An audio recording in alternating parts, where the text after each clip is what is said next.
అందరికీ నమస్కారం. హాస్పిటల్‌లో ఘోర ప్రమాదం.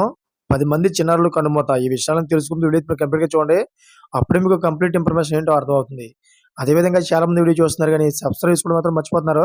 దయచేసి సబ్స్క్రైబ్ చేసుకోండి. సబ్స్క్రైబ్ చేసుకోవడం వల్ల నేను చేసే ప్రతి ఒక్క అప్డేట్ మీరు ముందుగానే పొందగలుగుతారు. అదేవిధంగా చాలామంది లైక్ చేయడం మర్చిపోతున్నారు. దయచేసి లైక్ చేయండి. లైక్ చేయడం వల్ల ఈ ఇన్ఫర్మేషన్ అనేది మనం చాలామందికి రీచ్ అయ్యే వాళ్ళు అవుతాం. ఇంక లేట్ చేయకుండా వీడియోలోకెళ్ళిపోదాం.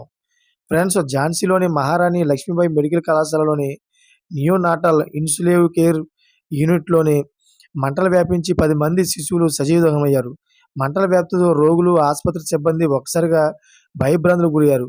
తమ ప్రాణాలను రక్షించుకోవడానికి బయటికి పరుగులు పెట్టారు. ఈ క్రమంలో స్వల్ప తొక్కిసలాట సైతం చోటు చేసుకుంది. సమాచారం అందుకున్న అగ్నిమాపక సిబ్బంది, పోలీసులు వెంటనే సహాయక చర్యలు చేపట్టారు.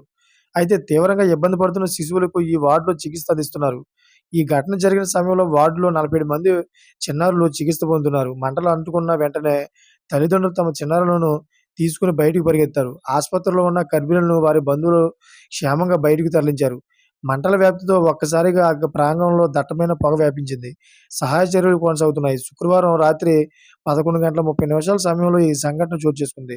అయితే షార్ట్ సర్క్యూట్ కారణంగానే మంటలు చెలరేగి ఉంటాయని జిల్లా కలెక్టర్ అవినాష్ కుమార్ తెలిపారు. జిల్లా యంత్రాంగం అంతా ఆసుపత్రికి చేరుకొని సహాయ చర్యలు పర్యవేక్షించింది.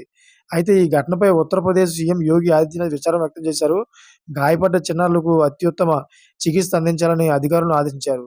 ఈ ఘటన ఎలా జరిగిందో వెంటనే దర్యాప్తు చేపట్టామన్నారు.